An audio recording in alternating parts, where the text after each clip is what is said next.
Hey everyone, welcome back to my channel. For today's video, I decided to film a little Puerto Rican cook with me because it's one of my favorite things to record. I'll be making some Bistec Encebollado in the slow cooker, Arroz con Cebolla, some Habichuelas Guisadas, and some plátano maduro. So let's get into it. So Bistec Encebollado is simply just either cube steak or flank steak that is braised, which means it's slow cooked for a long time in a delicious marinade of white vinegar, extra virgin olive oil, some salt, pepper, onions, etc. So I marinated mine overnight. And by the way, I will have the ingredients in the description box below. I just added some white vinegar, a lot of extra virgin olive oil, good amount of oregano, black pepper, a little bit of adobo, and I was pretty much good to go. And if you notice, there's like some little fatty yellow pieces. That's because the fat of the cube steak solidified in the refrigerator as it was marinating, especially in that vinegar. And I have my slow cooker set to high heat. And I'm going to braise this. It's going to take like about 4 hours for it to get super, super tender.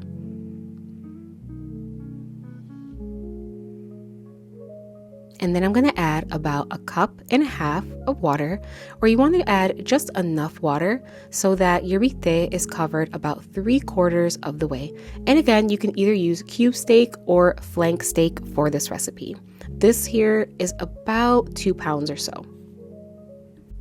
All right, now I'm going to add just a few more touches to my bistec that I didn't get to add to my marinade. And I'm going to add about 1 teaspoon of my homemade aceite de achiote, which is annatto oil. They're annatto seeds that are steeped in hot oil. If you don't have this, you can just use half a packet of Goya Sazón. And then I added half of a beef bouillon. I think I said that right this time.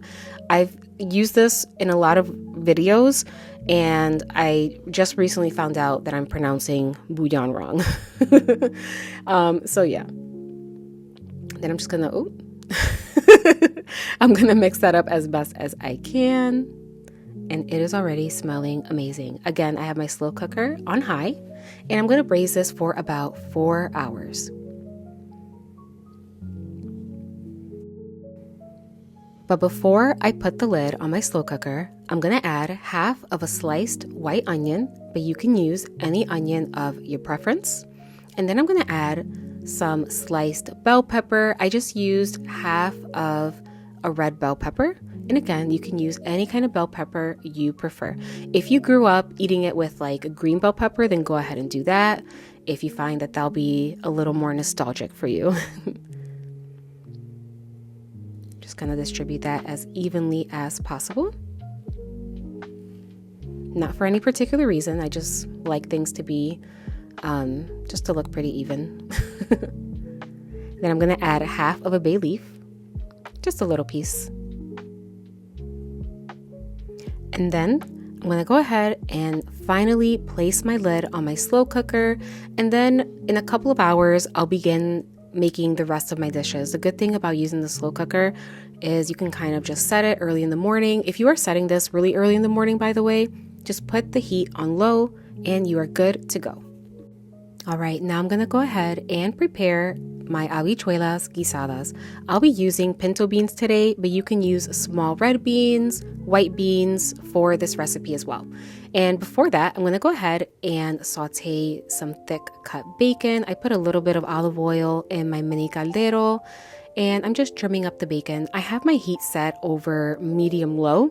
I don't want the heat too high because if I set it too high, that bacon grease is going to splatter, especially if you are using diced cooked ham. And then I'm just going to saute this bacon until it is nice and golden.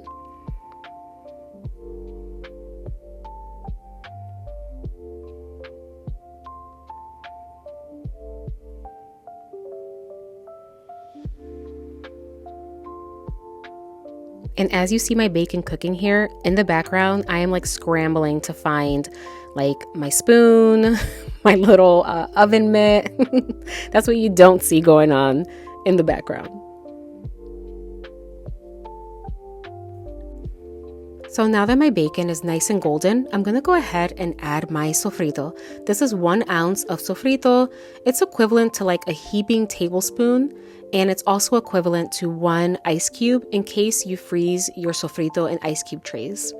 And if you don't know what sofrito is, it's just a Puerto Rican cooking base. I have 2 videos on my channel that explains what it is and 2 different ways to make it. I have a traditional version and a basic version. All right, and then I also added about 1.5 tablespoons of some tomato sauce. Again, I have my heat set over medium-low. I don't want my heat too high because then the tomato sauce and the sofrito will begin to evaporate, and we definitely don't want that. We just want everything to saute nice and slowly.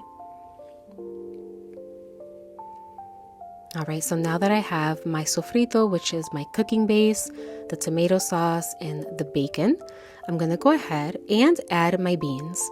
And I always drain the liquid from my beans. It's just a personal preference of mine, but you don't necessarily have to, but I like to do it. I always like to add just fresh water. And if you have like fresh beans that you boiled like the day before, even better. And then I use the back of a fork and I mash up a couple of the beans. By doing this, it's going to release the starch that's in the beans and it's going to help thicken up the liquid. This is especially good if you don't have any potatoes on hand or calabaza and you're not going to add that to the beans. This is like another way to thicken it. And then I filled up my can with water and added it to my mini caldero. Super easy measuring. Now I'm going to add some Goya ham flavoring. You do not have to add this if you don't want to. That is optional. And then I'm also going to add 1 packet of Sazón. So Sazón is just like annatto powder. It has like a little bit of cumin, etc. You don't have to use Goya Sazón. There are other brands that you may prefer. You can also use a little bit of annatto powder or your own homemade sazón, which I will eventually make a video on how to do so, but use whatever you prefer. All right, let's add the finishing touches to these habichuelas, which by the way, I don't know if Puerto Ricans are like the only Hispanic culture that calls beans habichuelas instead of frijoles. Are we? Let me know in the comments. Yeah, I added 1 small yellow potato, but you can use any kind of potato you prefer.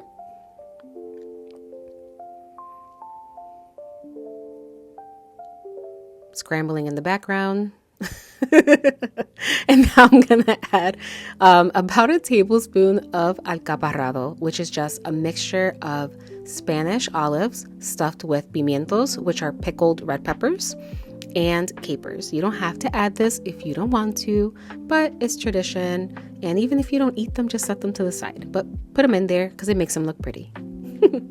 All right, so now that I have my beans set to the side, cooking on medium-low, I'm gonna go ahead and start making my arroz con cebolla, which is some white rice with sauteed onion. This is a very simple rice dish, and adding the onion enhances the flavor very subtly, but so deliciously. So I always add enough extra virgin olive oil to coat the bottom of my caldero. I get a lot of questions on what size this caldero is. This is about a 2.6 quarts caldero, perfect for no more than 3 cups of rice, okay? And I added the other half of that white onion that I used for the bistec. So half of a white onion, I chopped it up. And then I'm gonna go ahead and saute this on low heat until it's nice and tender. And I like to cook my onion on low because that way I can ensure that the onion doesn't burn because it burns pretty quickly. So on low heat, after a couple of minutes, it will look like this, nice and tender with a few golden pieces. And that extra virgin olive oil has absorbed that onion flavor so deliciously. Now I'm gonna add 2 cups of medium grain rice, but you can use long grain rice, and I will have the water measurements for both medium grain and long grain rice in the description box below. And if you're wondering why I added the rice before adding the water, it's because I like to saute the rice with the onion so that the rice can absorb that onion flavor so deliciously. I'm going to do this for, I don't know, like 20-ish seconds or so. And I have it on low heat, constantly stirring so that the rice does not stick to the bottom of the caldero.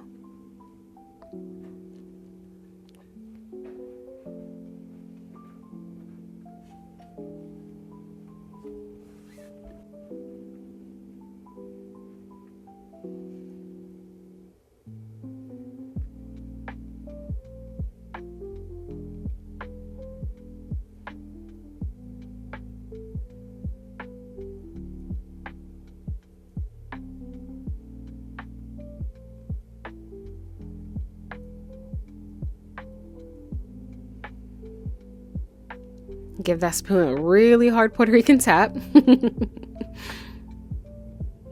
And now I'm going to add my water. So this is 2 cups of medium grain rice. I will add 2.5 cups of water.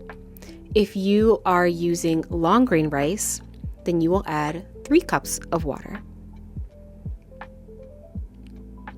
Pour that in. And again, by adding the rice first before the water, I can for real make sure that I'm not adding too much.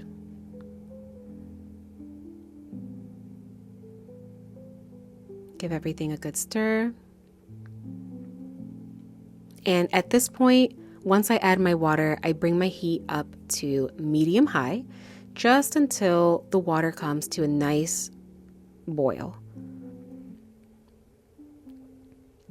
And I don't know, I guess this is just like Puerto Rican instinct at this point. I just cup my hand and add about a teaspoon worth of salt, but always add to taste.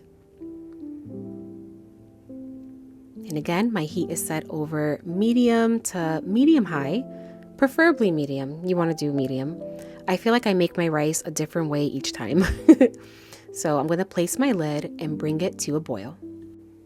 And after about 10 minutes, most of the water has evaporated, and I'm going to go ahead and give everything a really good stir to combine. I just want to make sure that the olive oil and the onions are evenly distributed throughout the rice. And then what I like to do, I kind of like to bring the rice to the center, just removing any rice from the sides of the pot to make sure that I'm not creating, or that it doesn't create too much pegao. Pegao is what Puerto Ricans call rice that gets stuck to the pot, which, by the way, this rice makes delicious pegao in the bottom of the caldero. So keep that in mind. All right, now I'm gonna set my heat all the way to low and let it continue cooking. All right, so now that I have everything cooking at this point, my bistec is almost done, my beans are almost done, my rice is just about done, I'm gonna make the last thing, which are some plátano maduro, also known as amarillos. And these are just sweet, ripened plantains. You have to make sure that they're nice and ripe, and you will know because when you smell the plantain, it smells really sweet, and the skin is going to be very dark, and it's also going to be very soft to the touch. And I'm just going to fry up the sweet plátanos or the sweet plantains on both sides until they are nice and golden. And by the way, shout out to my close friend Brittany, who got me these cooking tweezers for Christmas. I saw them at her house and I fell in love with them. And she got them for me, which was really, really sweet. And I love them for sweet plantains, because sweet plantains tend to be very slippery when you're frying them. And the end of the tweezer, yeah, they're pretty much cooking tweezers. I really can't say tongs. The end of the cooking tweezer has these little ridges that help to grip slippery things that you are frying. So yeah.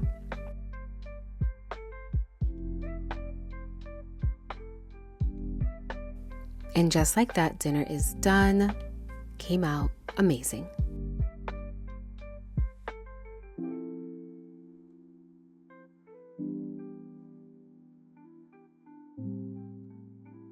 And as for the bistec encebollado, it was perfect. It was perfectly tender, super flavorful, juicy, just so good.